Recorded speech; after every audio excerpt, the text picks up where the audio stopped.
Good morning and welcome to another episode of US Law Live brought to you from US Law's corporate partners. I am here with Jessica Dark from Pierce Couch in Oklahoma, and I am Pam Halford with Carr Allison in Dothan, Alabama. You may hear in the background a little extra guest today. My dog Cocoa Beans has accompanied me in the office and has decided that it is playtime at 9 a.m. on a Monday. Jessica, how are you? I'm doing well, Pam. How are you? Doing good. It's a Monday, so yay. Hey, we've made it. I'm really excited for today. I'm not quite sure how we haven't had this delightful guest on yet. Anyone who knows U.S. law or has been to any U.S. law event knows our guest, has at least seen or heard about him, good or bad, one might say. It's the incomparable Tommy Thornton. How are you, Tommy? Doing great, Jessica and Pam. Thank you all for hosting today, and I appreciate you having me on finally. I know. We're sorry about that. I'm sure you've been sending incessant emails and they've just been going straight to our junk folder. But Saving the best for last. That's what you're doing, or glad middle, we or, could or midway. We glad we had could to get sort you of on. we had to sort of work ourselves up to be able to handle you, Tommy. So we had to have some other guests first to sort of get our wits about us. Well, I appreciate the opportunity and the time commitment that both of you make to this great effort. So thank you. What's going on over there in Birmingham today, Tommy? It is rainy for the fourth straight day, I think, with thunderstorms. So we're entering to the summer season in Central Alabama. But otherwise, life is good and life is blessed here. Good. How are the girls? Tommy has two girls that are, how old are they now, Tommy? I've got two daughters. One is 21 and a rising senior in college, and my youngest is 19, and I think she's technically a rising second semester sophomore already, with the oldest eyes on becoming a pediatric physical therapist, and my youngest wanting to go to law school. So we have entered the stage of what I call lack of buffer zone. I don't call it empty nesting. I call it lack of buffers because we don't have any pets or kids home to serve as a distraction between me and my very sweet wife. Oh my gosh, You you guys need, just have to talk to each other? Yes, we do. Oh wow, no. you need to get a dog. And it's me. Prayers for her would appreciate it. Yeah, if you get a dog though, you're gonna instead of talking to each other, maybe yell at each other. We got a puppy similar to Cocoa Beans, but Cocoa Beans seems to be a little bit better behaved than Betty, who I like to call Elizabeth when she's in trouble. Betty's a little bit younger than Coco, but I'm glad we could have. She's currently chewing. Coco is currently chewing on a telephone cord, so I don't know about well behaved. Tommy, are the girls home for the summer? Or are they still at school? Both are currently. My oldest is interning at Andrews Orthopedic Sports Clinic and studying for the GREs. And then my youngest is shadowing a corporate lawyer and then leaves for London in a couple of weeks for summer abroad, taking some political science level classes and getting an introduction to the that environment. So we have a mix of the home, which is not.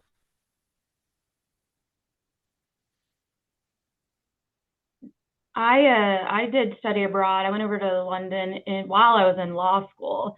Best experience. I know you guys both know Haley Hopper. She and I became bestie friendies when law school started, and I wasn't going to go because I was just very practical, and my parents raised me to, just save a bunch of money and work a bunch. And I was like, oh, I can't do that. And Haley said, we're going. We walked into the office. She signed me up, and best decision I ever made. So I bet she has a total blast. My oldest did Milan and Madrid for an entire summer 2 years ago. And I am one who believes that life, whether it's your personal life or your career, you grow through laying blocks. Foundation blocks is what I call them. And so everything we do in life should be building the foundation for your next endeavor or your next step. And so for me and my wife, our daughters going on a summer abroad is almost required before they graduate, because I want them experiencing a different culture, being independent, which is a two-way street. And I agree with you completely, Jessica. It's you get some great friends and have some wonderful experiences. So I'm excited for and jealous. Yes, very jealous. I'm jealous now. Every time we interview law students at OU and they say, well, I'm thinking about doing the Oxford program over the summer, I'm like, you must. I'm telling you, you have to go. I will not offer you a summer position here because I want you to go. And then when you get back, maybe you can come work here. It was just such a great experience. Couldn't agree more. Couldn't agree more. Well, Tommy, we like to talk to our guests about a topic that they bring to the table, mostly because Jessica and I don't have the time to come up with topics every week. So we have asked you to come up with a topic, and I actually quite love yours, although the description is what I recall, not necessarily the title, if you will. So tell us what you want to talk about today, Tommy. Well, Pam, I appreciate the opportunity. You were asking me kind of some things that were important to me in my career and in my practice and where I see the industry going. And what I referenced was what I see as being kind of an undercurrent within the litigation industry in general, on all sides, that we are progressing towards dehumanizing a human process. And as a little bit of background, Pam and Jessica, so I've been with Carr Allison for approaching 27 and a half years and have done solely litigation during that time period. And I will celebrate my 29th year of practice in September, which happens to coincide with my anniversary, which is why I can remember both dates so well. But I'm also a third generation lawyer. And I can remember when I was young, my father, who did construction and bankruptcy and corporate work, would have clients over to the house at night. They would get there at after we had dinner, and they would have issues, and my father would grab a legal pad, a pen, an Old Crow bourbon, a pack of cigarettes, and his glasses, and take his client into his study, and they would work and close the doors. Sounds like a dream, right? But that's he approached representation of his clients, and he had both clients in North Carolina and represented international constructions company headquartered in New York. So he had a really cross base, and he taught me lessons about the values of hard work and discipline, and appreciating that.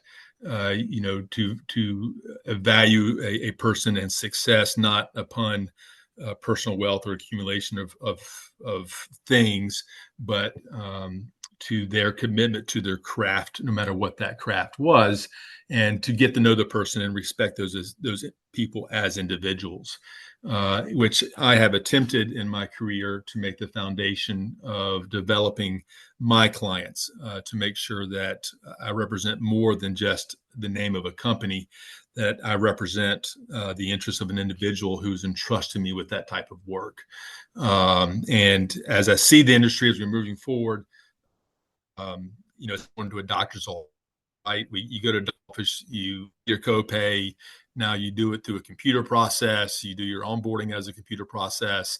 Then you see a nurse, and then you see a PA, and then the doctor comes in for 6 minutes, and then he's dictating into something, and then the report gets pumped out. And that's just HMOs and everything. That's just kind of how the medicine is processed. And I see the legal industry going the same way.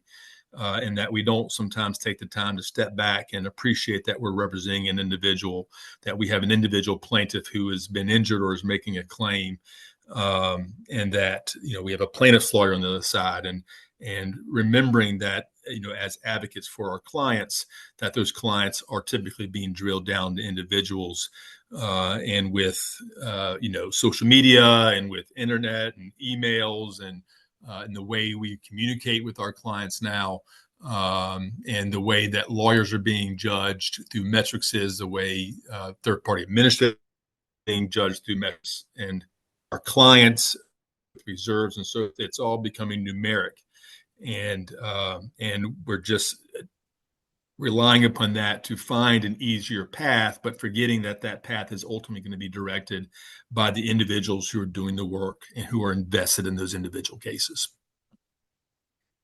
So what do you think, Tommy, the kind of solution is for us who are being judged on the numeric, who do have to come up against that while simultaneously trying to understand and get to know the individual?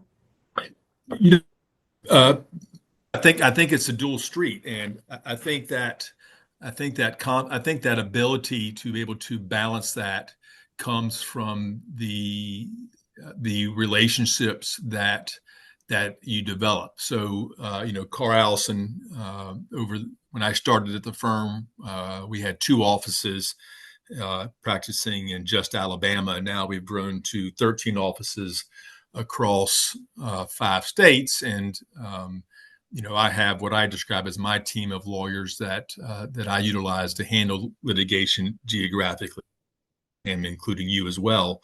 And when clients are entrusting me with their cases, and I get a referral, typically via email, which is how information is being disseminated.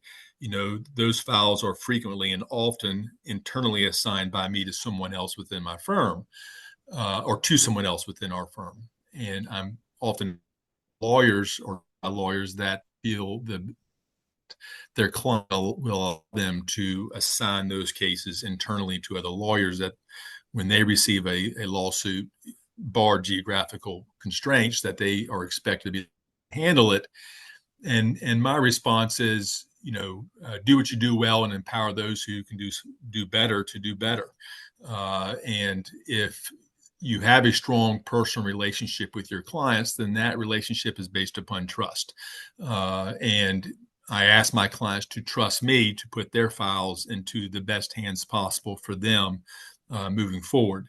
But that trust comes with time. It's not developed, at a bar over a drink, or, just a 30-second shake of a hand. It is getting to know someone individually.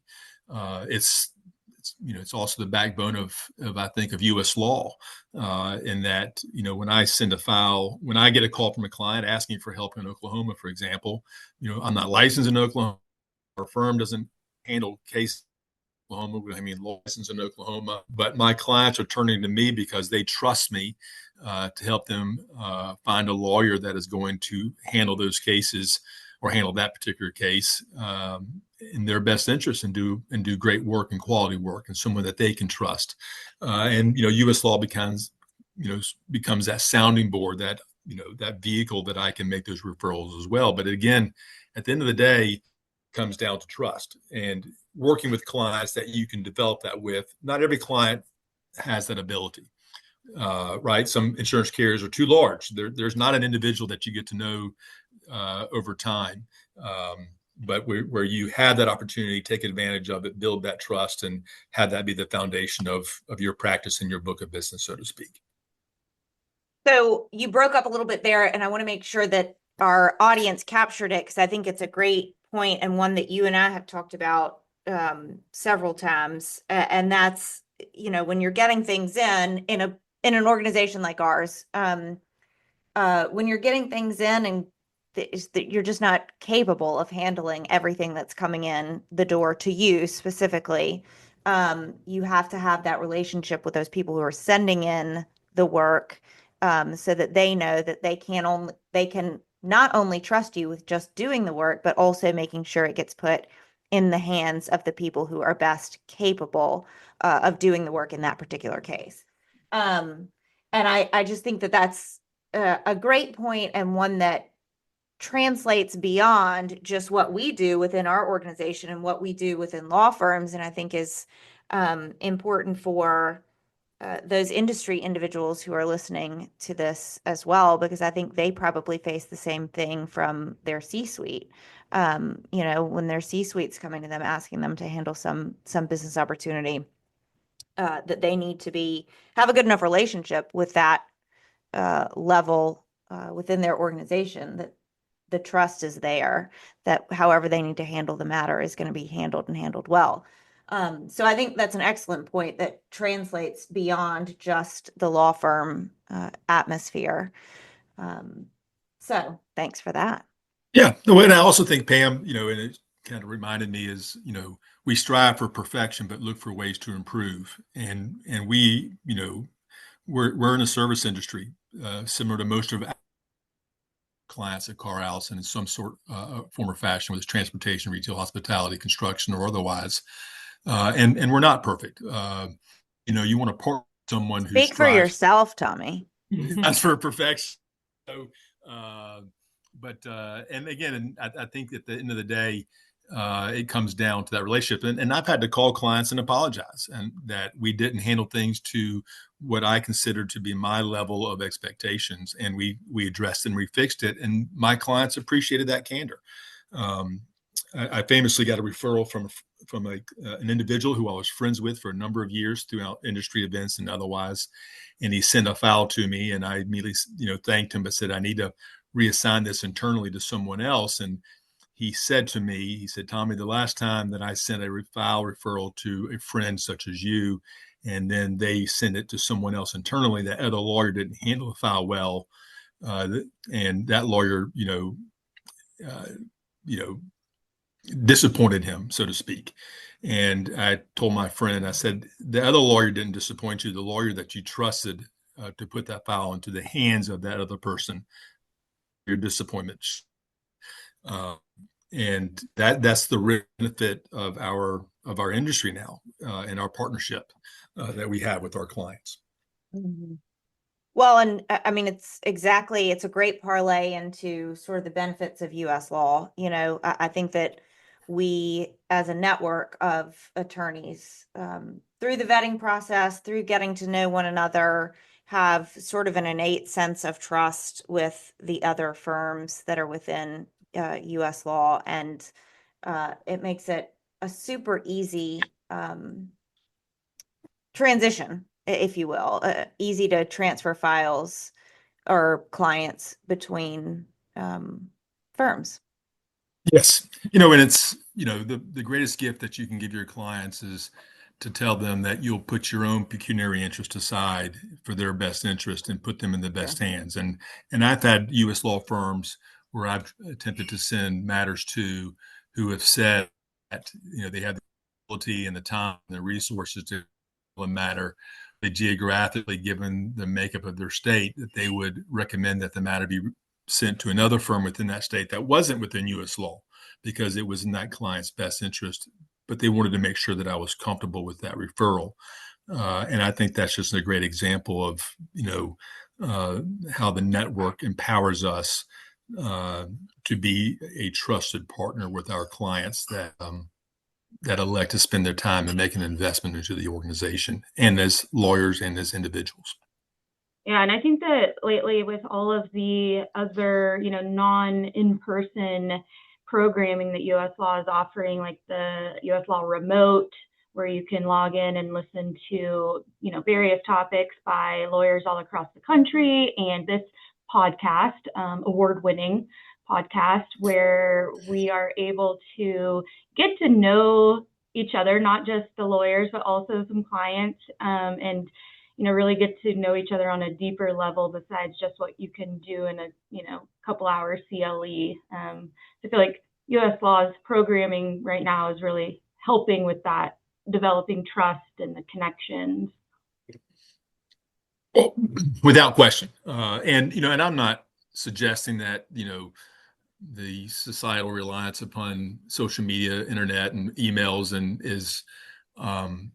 is bad. I just think at the core, we just have to remember those basics where we can, and rely upon them. And Pam asked me earlier, when we're being measured through metrics, and everyone's being measured through metrics, And, a lot of them in the litigation industry has to do with, claim closure rates, which is how quickly you close a file, and what your indemnity spend is, which is the settlement amount, and then, what the expenses are, which are our legal fees. And, those are metrics that are fairly easy to be judged by others. But, for example, when we're making settlement relations to adjuster who is file, receives that and then takes time to process it, and then the adjuster sends the request for authority up the chain of command, and that takes additional time. That influences the metrics by which we're being judged. I mean, we have the ability to settle a case within 2 weeks of receiving authority, if not sooner. But sometimes the process that we have in place that is not dictated by us, when that influences what your metrics are, that can become frustrating. But again, it is just what it is. We are at provide jury report when we're trying to evaluate for risk of trying a matter, and no two trials are alike, no two plaintiffs are alike. The testimony can sway one way or the other, but we rely upon what we can rely upon. But at the end of the day, especially in the litigation industry, it comes down to trust. Well, we know that U.S. law is fantastic, obviously, and working in a place like Carr Allison is just the most fun, gives me all the yays every day, all day. But what I really want to talk about is, what's your favorite vacation you've ever taken, Tommy? I think my father, like I mentioned earlier, was a lawyer, and he never traveled without a briefcase, and he worked 3 to 4 hours a day, even on vacation. And we had limited. We went through I left the country before my father did.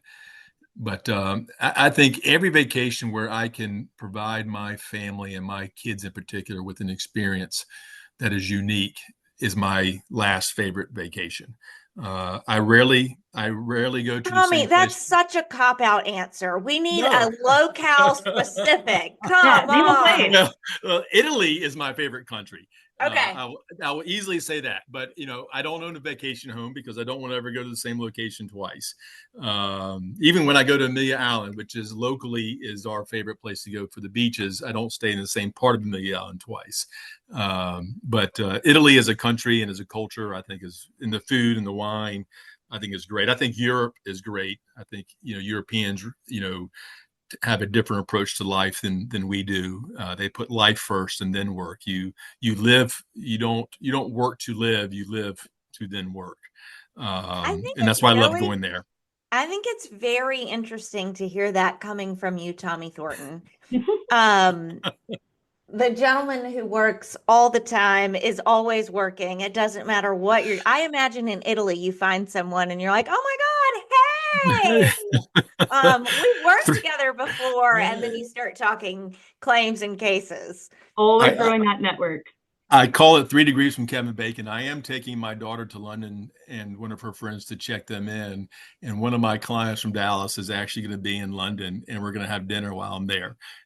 Just a small world coincidence that we're landing into Heathrow on the same day. That's hilarious. No, that's what makes our career and our profession, and to me, a little easier to enjoy, is that when you get to work with people that you grow to genuinely like and genuinely respect. And when you're able to do that and surround your people by that, it just makes the obligation we have a little bit easier to us, even if you're doing emergency response calls at 4 a.m. I have a travel related question. Your girls are about 2 years apart, right? Yes. And so my kids are about 2 years apart. And just in the event that my husband is listening to this podcast, he's not, Jessica. He's not. Well, he really likes Tommy, so he might listen to those first couple. What am I? He also really likes you, Pam, obviously. How old were your kids the first time you took them to Disney? If you did that, I assume you did. You're so close. My girls were approximately 9 and 7 or 10 and 8. Okay. We wanted them to have the experience and to be able to remember it. And my mother, who at the time was battling cancer, was able to go with us, which made that trip very special for them and for us. But and you want them to be able to experience it and remember it. But you also want them to be young enough it's magical still, right? Yes, get to dresses, do the Disney princess outfit experience, and true to form, I did Disney once, and then I did the Universal Park once. That's where Harry Potter is, and I have not been back since. Now I have sent them with other families, but I have not been back since. So, Wise man. Well, I'll let him know. I highly suggest it, especially being a girl dad. It makes it a little bit more special too. So. Well, they'll be 8 and 6 this year. And Andy is of the opinion it should be closer to 9 and 10, which sounds like what you did, Tommy. Yes. Well, I think the time is now to start planning, Jessica, to say the least. So I don't have much else going on. That sounds like something I'll just put on my list. We'll send a bottle of wine and I'll plan the trip for you. How about that? Say no more. Tommy, if we were to come over to your house on Friday night and Wendy allowed you to choose the menu, what would it be?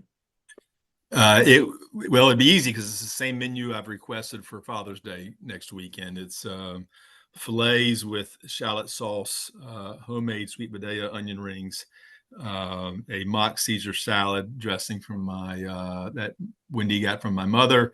And then I'm not much of a dessert person, so I just like popsicles.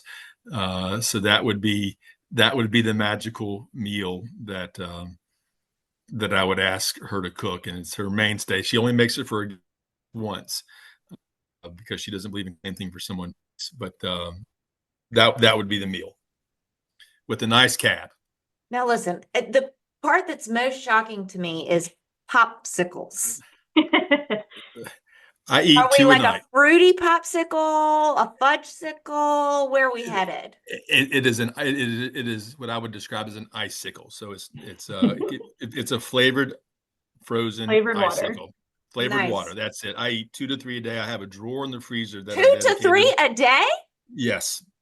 Wow. I have one daughter who doesn't like chocolate, and then another daughter who has what I would call a refined or limited palate. And so, I eat my popsicles. They enjoy their ice creams, and those are our typical evenings. So even when we go out to dinner, I'll come back and rather have popsicles than have a dessert within a restaurant. So, I'm also not a huge dessert person. Like I would rather have extra filet, extra mashed or baked potato, and maybe like a bite of a dessert at the end. But I'm never a must-have dessert every meal person, like my kids apparently are.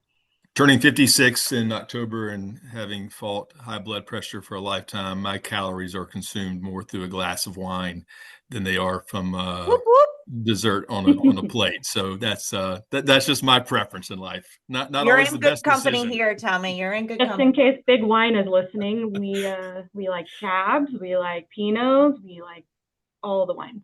Yeah, if any wine vendor, a vineyard wants to sponsor USLAW Live, we are welcome to that suggestion. So we have a little behind us that my wife just finished renovating her kitchen, and I noticed last night that we had 3 bottles of open wine, a half finished bottle of rosé, a half finished bottle of Pinot, and a half finished bottle of Cab, because how we had progressed through the afternoon and evening with what we were time of day and the heat we were eating for dinner. And it sounds like you need to get to work. Yeah, you're behind. Well, we're down to 1 now, so last night was a good night. So. Well, we signed up for the Women's Connection event, and there are multiple activities, and I'll tell you the activity I selected was wine tasting. That's about as active as I'm trying to get. Listen, Well, I tried to get invited to Quebec, and I keep being told that I cannot go. My wife is still a licensed lawyer, and I said, "Well, what if she goes and I just stay in the room?" And they said, "No, Tommy, that's still too close. So your wife can come, but you're not allowed to cross into Canada for that particular week." But I know that's going to be it's always a big hit with all of my clients who are able to attend. And I know y'all do a fabulous job with that, with the planning, the topics and the activities, and then the relationships that y'all are building. It's second to none. well, Tommy, we appreciate you joining us today. For anyone who doesn't know, Tommy is part of the executive board committee. Yes, executive committee and board for U.S. Law. With U.S. Law.